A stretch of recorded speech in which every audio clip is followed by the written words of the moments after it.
Good afternoon. Last class we were discussing on the broader issues of economics as a subject of study, and then we just traversed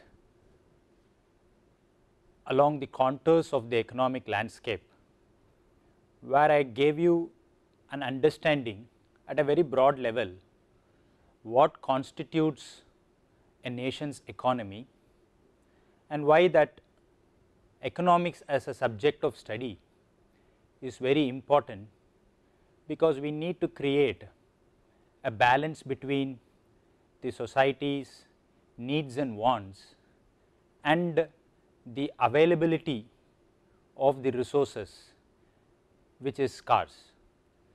So, it is the challenge to arrive at a balance between these scarce resources and the needs and wants of the society that makes the subject of study, this subject, namely the economics, a very interesting one. And we saw how a nation's output is measured by way of what we call the GDP, which is the aggregate sum of the monetary value of all the goods and services that a nation produces within its boundary, within its geographical boundary, and that the GDP of a country is symbolic of the economic strength of the country, and countries with high GDP levels are assumed to be the ones that have richness in them. At the end of the day, since the GDP represents the monetary value of the goods and services, we need to understand that these goods and services reaches an end user who uses it for whatever purpose the end user needs it for. So, when these goods and services get traded, we need a formal mechanism that provides a platform for the trade of such goods and services, and we call this formal platform as the market. So, a market in which there is an interaction between the buyer and seller of these goods and services will follow certain rules and regulations, and a market is supposed to be efficient. The efficient market hypothesis is on the fundamental principle that everybody has equal access to information, equal access to resources, and there are various factors that determine the supply and demand of the goods and services. The interaction between the buyer and seller of these goods and services happen in this marketplace, and assuming that there are a number of factors that determine the various market movements, we would like to understand the relationship of a supply or demand of goods and services vis-a-vis the price of those goods and services. The reason that we are going to restrict our discussion with price is because price of a product or a service by and large reflects the supply and demand of a particular, the extent to which a particular product or service can be supplied and the extent to which it can be consumed. So, it is good to assume that price is the key determinant that determines the way in which market moves, and how the demand or supply of the goods and services change with prices is an interesting subject that constitutes the theory of supply and demand. Now, before we understand these relationships, we must first understand what is supply and demand, and how that there are certain laws that govern demand, there are certain laws that govern supply and their relationship with price, and how that an effective market in which there is a fine balance between supply and demand functions is going to be the discussion for this class. Now, demand, to put it in very simple terms, is how much means the quantity of a product or service is desired. So, how much is desired by the buyer is the demand for a particular product or service. It means that the quantity that is demanded is the amount of a product or a service that a buyer is willing to buy at a certain price, and the relationship between price and the quantity that is demanded is known as the demand relationship. So, it is the price and quantity demanded. This relationship is the demand relationship.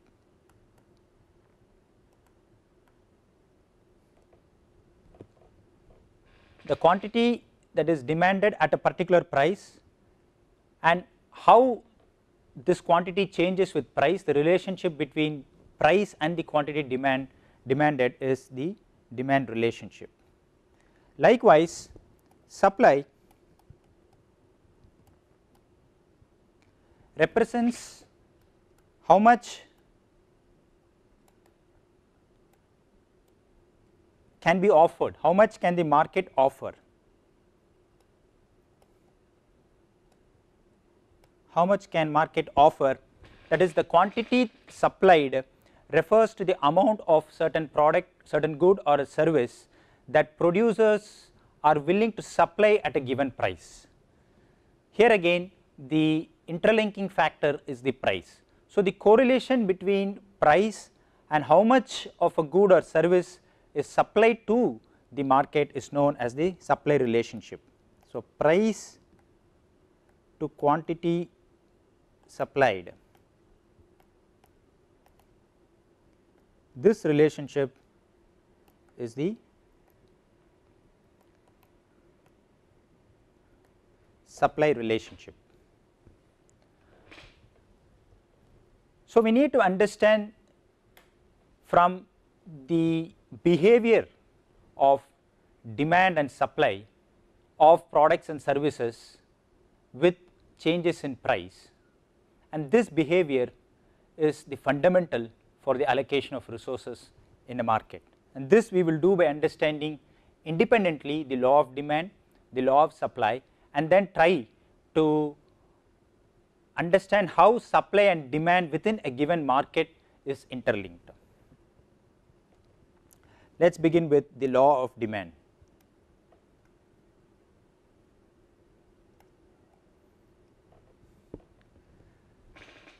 The law of demand very clearly states that if all other factors remain equal, all things being equal, the higher the price of a good or a service, the less people will demand that good.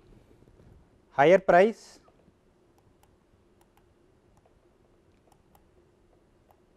less people demanding. In other words, the higher the price, lower is the quantity demanded, lower quantity demanded.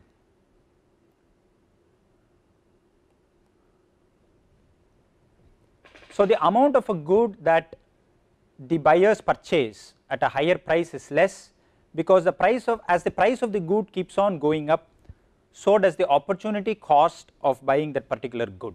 So, as the price keeps going, the opportunity cost of buying the good also keeps increasing. As a result, people will naturally avoid buying a product, because that will force them to forego the consumption of something else that they value more.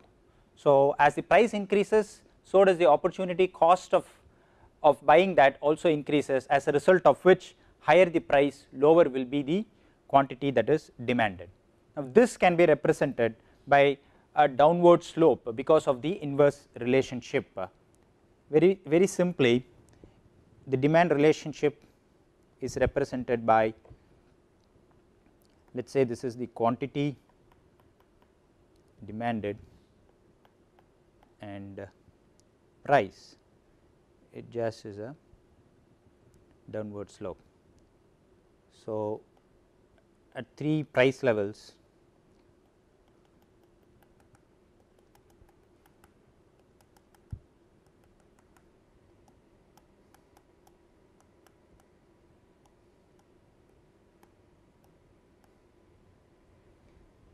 we can see at these points A, B or C are points on the demand curve, with each of them representing the quantity that is demanded at different prices, and you would see at higher prices that the quantity that is demanded is lower. Now, this is the demand relationship between the quantity demanded and the price. Likewise, the supply relationship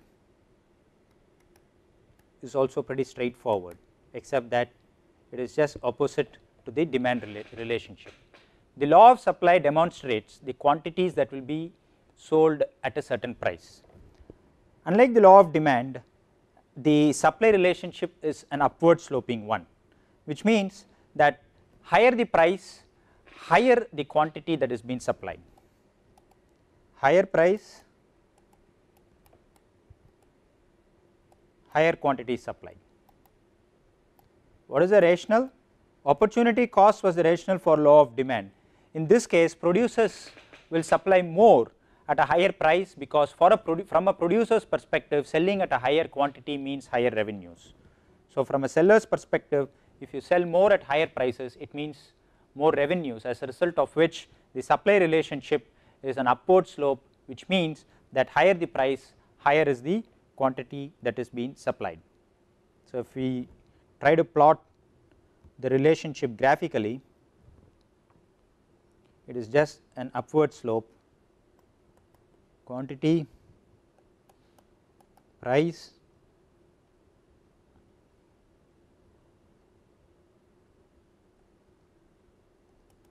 at 3 different price levels,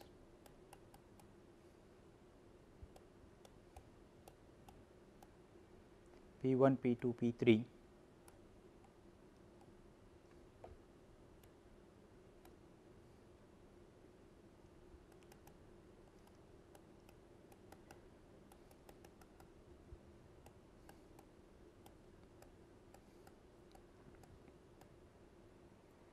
So, A, B, C are points on the supply curve. Each point on the curve reflects a direct correlation between the quantity supplied and price of the quantity. So, in this we notice the upward slope, which governs the relationship between the quantity supplied and price, and this relationship is the supply relationship.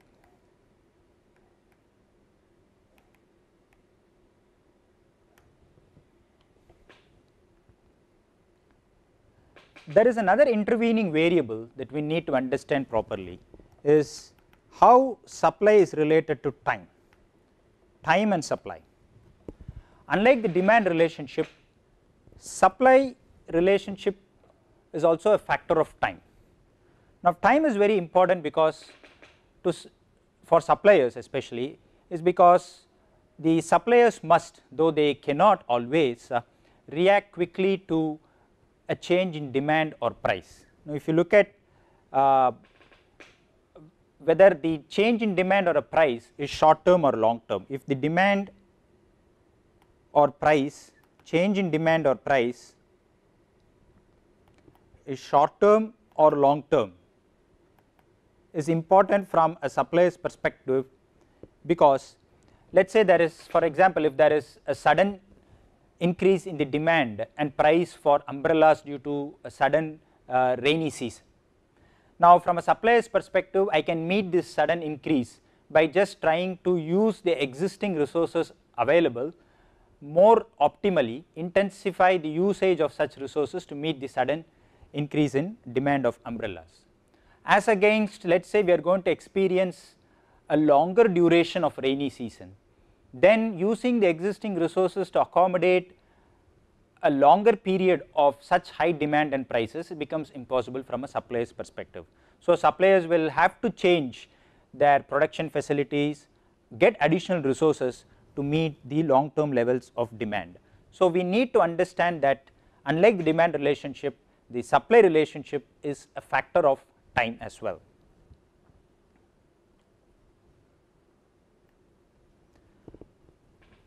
Now,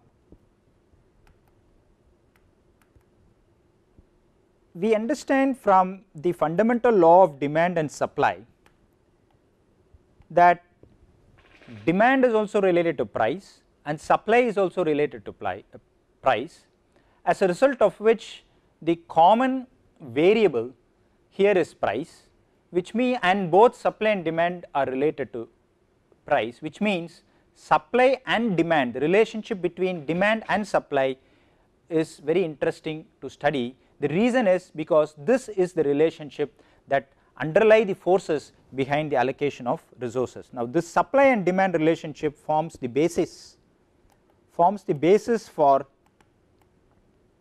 resource allocation.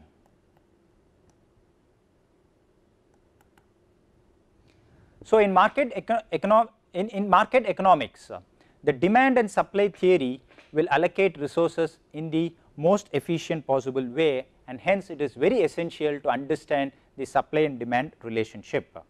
Now, since price is the common variable, understanding the supply and demand relationship becomes easier. I will just give you a small example for you to understand how supply and demand affect price.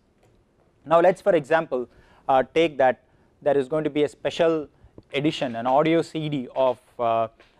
Rahman's favorite songs, and this is going to be released for, let us say, ₹20 per CD, and HMV is the audio company that is going to release the CD.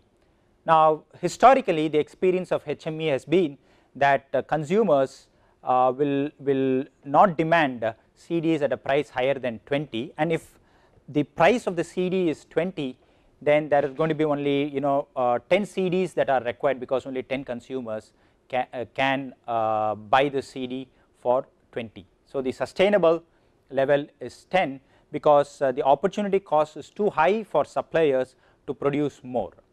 Now, if this is the base case scenario and there are 10 CDs, but if there are 20 people demanding, now let us see how the price varies. Now, originally the price was 20,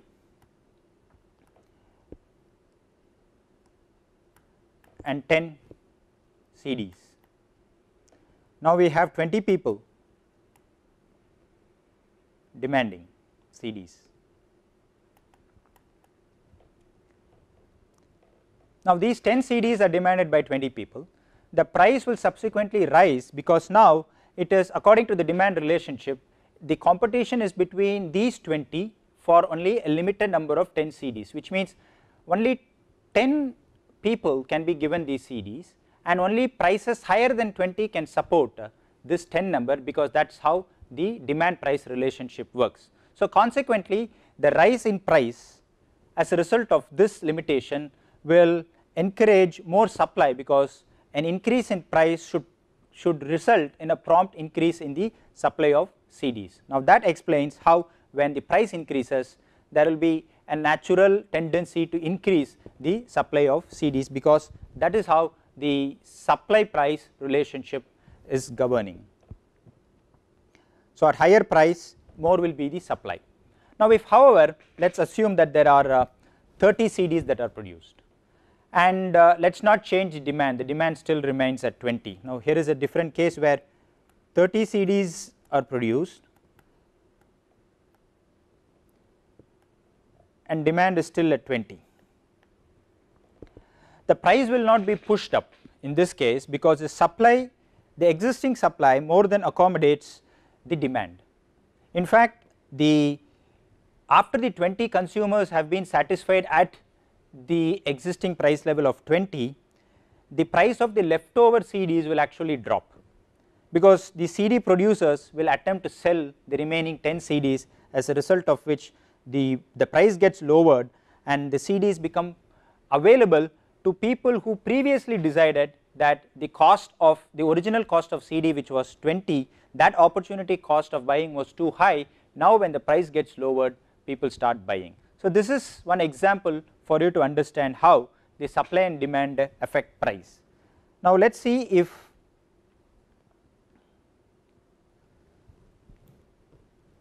graphically what it means, how does supply and demand attain a stage of equilibrium? The supply and demand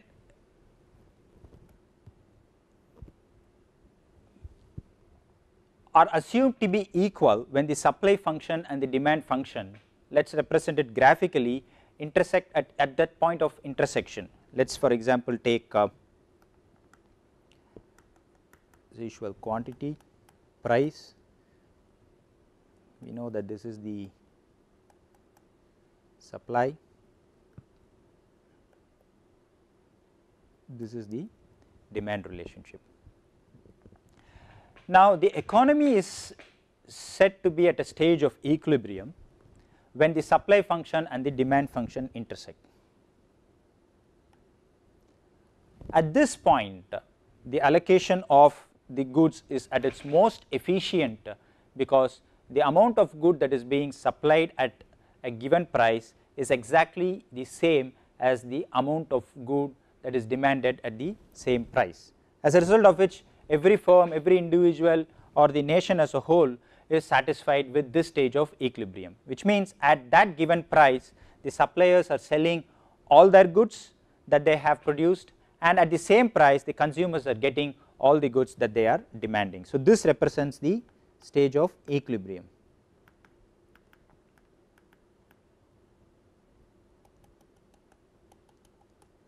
So, this is the equilibrium price and this is the equilibrium quantity.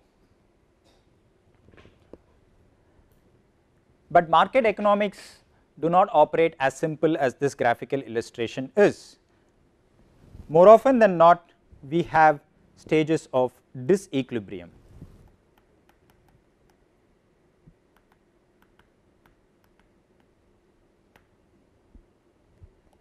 What does it mean? Which means the prevailing price or quantity is not equal to the equilibrium price or equilibrium quantity.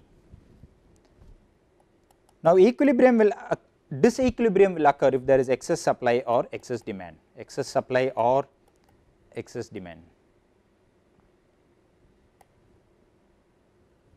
What do I mean by this? It means, let us first take excess supply as an example, quantity, price. If the price is set too high, excess supply will be created within the economy and there will be allocative inefficiency. Now, how will the graph look in such a case? Now, let us say this is this is demand, this is supply, and this is the equilibrium price. Now, if the price level is higher than the equilibrium price,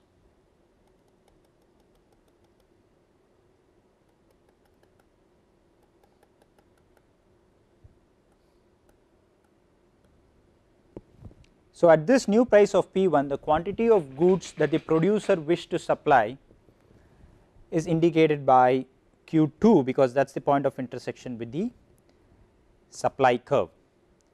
But at P1, however, the quantity that the consumers would want to consume is Q1, because that is the point of intersection with the demand curve. Now, here we see that Q2 is greater than Q1, which means too much of goods is being produced and too little is being consumed. The suppliers are trying to produce too much goods because there is more incentive to produce goods at higher prices, but those consuming the goods will find the product less attractive and purchase less because the price is very much above the equilibrium price. Now, this is the case of an excess supply, disequilibrium due to excess supply. Now, the same disequilibrium can happen if there is an excess demand. Now, when will excess demand happen? Same example, quantity, price, demand, supply, this is the equilibrium price. So, an excess demand will happen if when the set price is below the equilibrium price. Now, if this is the condition, then Q1, Q2. Now, the quantity of the goods demanded by consumers at the new set price, which is lower than the equilibrium price, is Q2, because that is the point of intersection that with the demand curve, while the quantity that suppliers are willing to produce at this lower price is Q1. And in this case Q2 is greater than Q1, in this case Q2 is the demand and Q1 is the supply. So, it is just the opposite case of the excess supply. In this case there are too few goods that are being produced. On the other hand, more number of consumers who compete amongst themselves to get these few goods. Now, when more number of consumers compete to get these few goods, the demand will push the price up, making suppliers to again want to supply more because of this increasing price, as a result of which the prices move towards the equilibrium.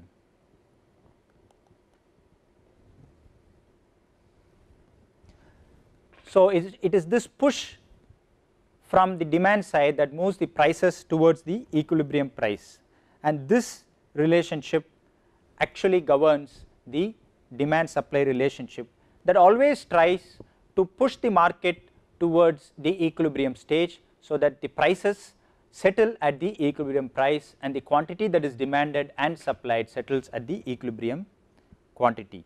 But this is an ideal case scenario.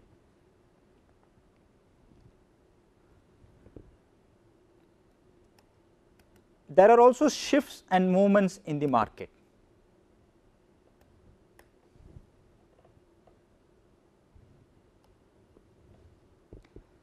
The movements and shifts in relation to supply and demand curves, they represent different market phenomena. Let us first begin with movements. A movement occurs when a change in the quantity demanded or supplied is caused only by a change in price, and vice versa. What do I mean by that? It means that if I take the movement along the demand curve as an example, quantity, price.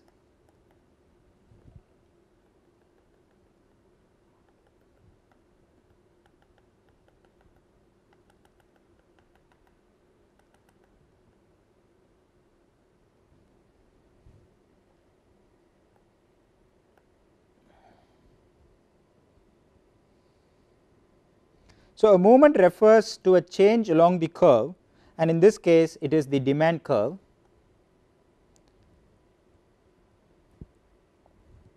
It demonstrates the consistent relationship between demand and price, and if this change is only because of the price, then it is along this curve, which means it keeps moving, it follows this relationship, where as the price keeps changing, the quantity demanded also lies on the same curve. Likewise, the supply, the movement on the supply curve will also be identical. Movement on supply curve is also identical. At different prices, the movement will be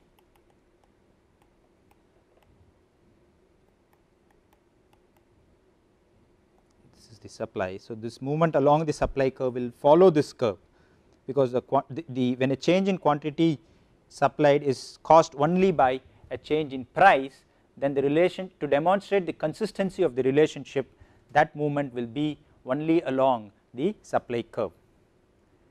But shifts on the supply and demand curve is a little different from movements.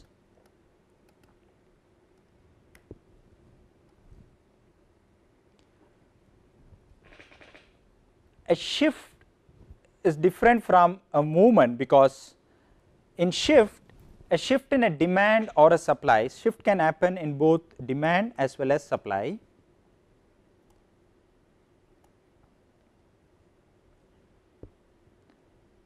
It occurs when a goods quantity demanded or supply changes even when the price remains the same.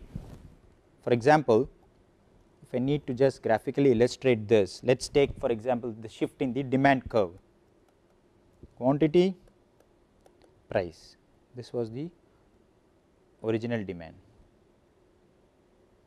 this price, this is the quantity. Now, if the demand curve itself shifts,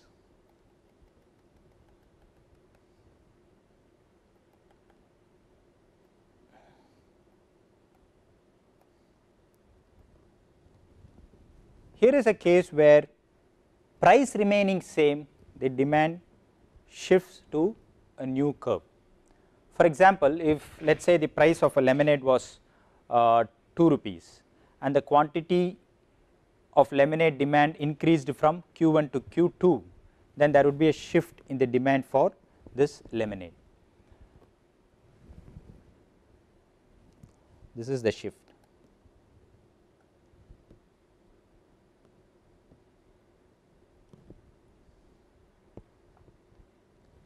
Now, why does this happen? This happens because the quantity that is demanded is affected by a factor which is other than the price. That explains why even if price is same, there is a shift in the demand. And in this case, as we took the example of a lemonade, it just means that lemonade, if suddenly that became the only type of juice available for consumption and there is no other juice that is available for consumption, then a factor other than price could cause the shift in the demand for lemonade. If we take the supply side, shift in supplies, likewise a factor other than the price could cause a shift of the supply curve itself for the same price. For example,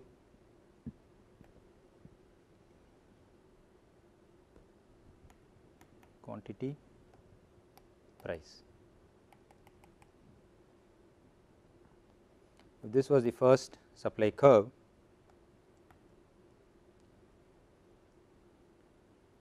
let us say this has shifted to new one. So, this becomes the new quantity.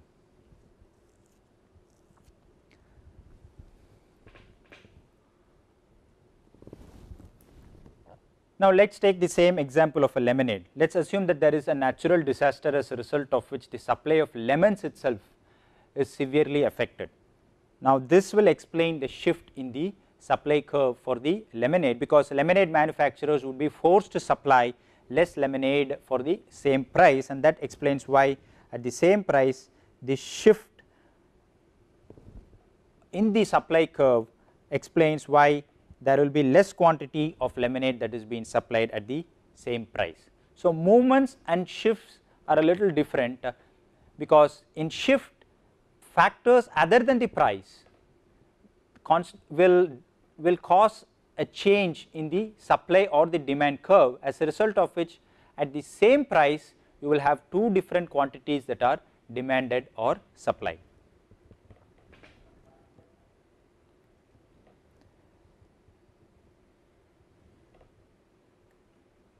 Now, this law of demand, law of supply, and how supply and demand tries to achieve a state of equilibrium forms the very fundamental that establishes a relationship between price and demand and price and supply. But there are cases where the degree to which a particular quantity, a particular good or a service is demanded changes with price. Now, that can be understood by the term elasticity.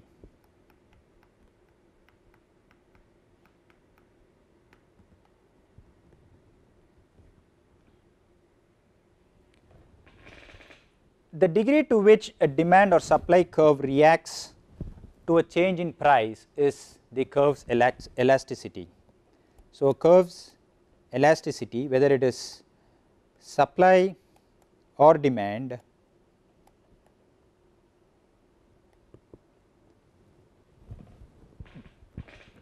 is determined by understanding the extent to which it changes with price. Now, elasticity varies across the products because some products are very essential to a consumer while some products are not that essential.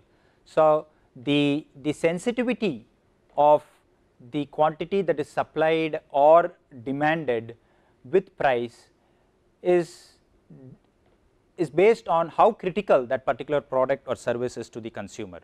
Now, products that are necessities, are very critical, would be more insensitive to changes in price when compared to products that are not so critical, which means they are not indispensable, which will change the quantity of that product supplied or the quantity that is being demanded. If it is not a critical necessity, then they are more sensitive to changes in price, because the price increase of a good or a service that is considered less of a necessity will deter more consumers, because to either demand them or produce them, because the opportunity cost of buying the product will become too high. Now, let us understand this by understanding two new terminologies that explains the difference between elastic goods versus inelastic ones.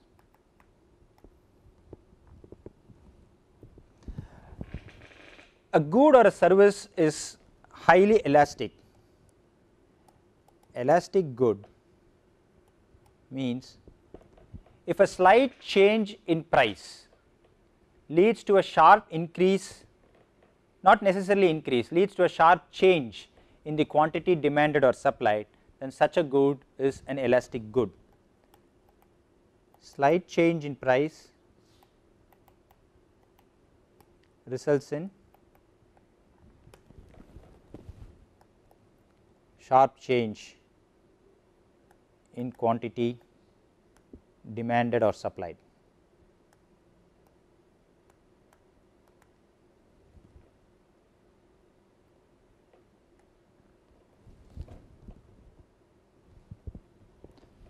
On the other hand, an inelastic good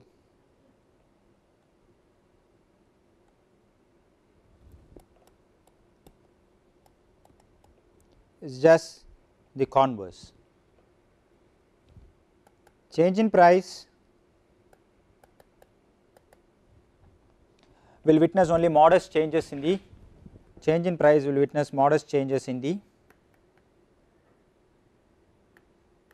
quantity demanded or supplied.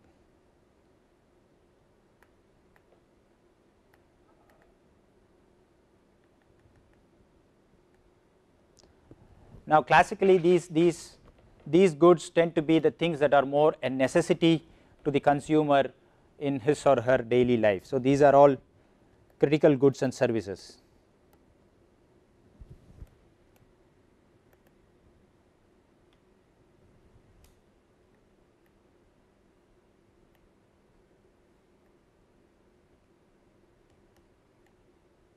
Now, how do we determine elasticity?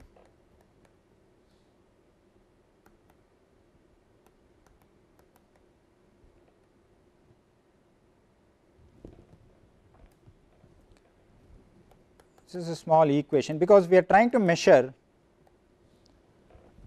how much proportional change happens in the quantity that is demanded or supplied when a change in price happens. So, the percentage change in quantity to a percentage change in price, and that is elasticity.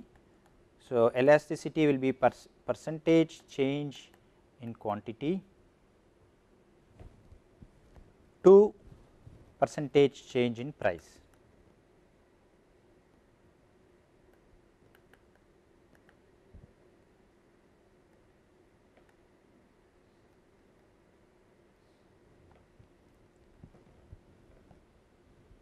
Now, since this is a ratio, if elasticity is greater than 1,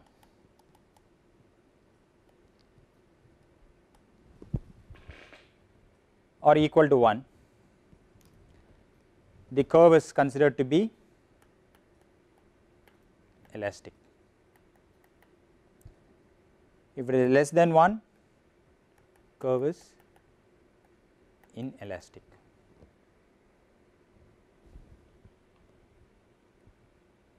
So, how will the curve look like in elastic demand?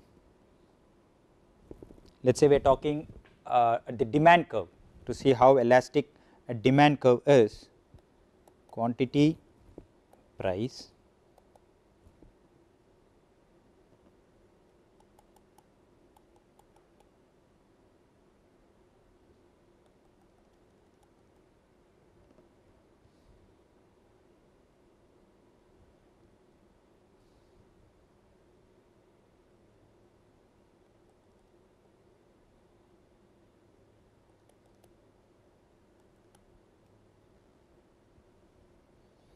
the proportionate change in the quantity that is demanded vis-a-vis the small dip in the price makes the demand,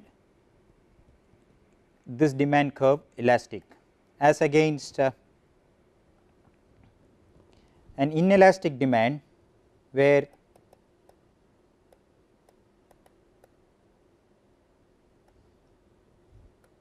if this is the quantity and price,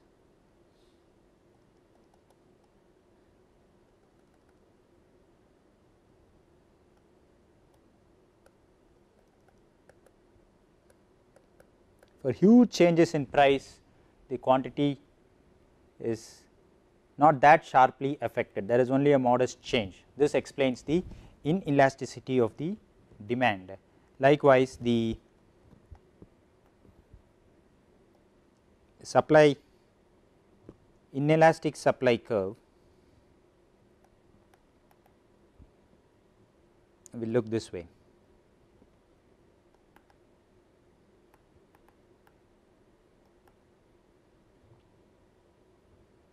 And an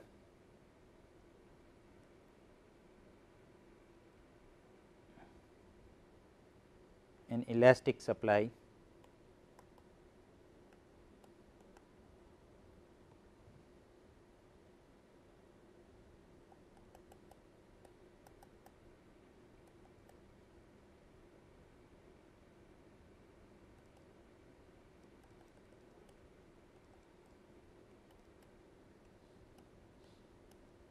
will look this way.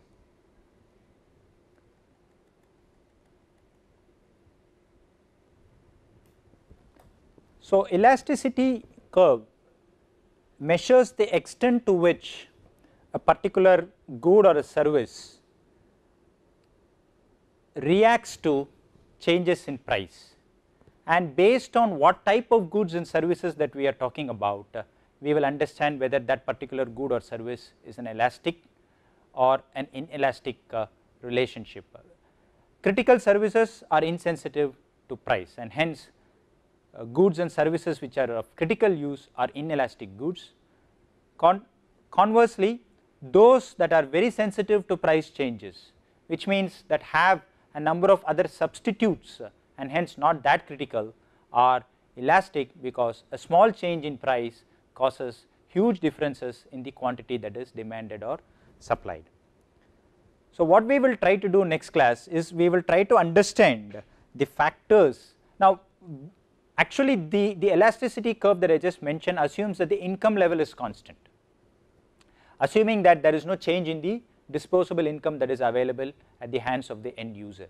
And let us understand what are the different factors that affect this demand elasticity, and whether the elasticity behavior changes with changes in income levels in hand. Here we assume that the income level is same.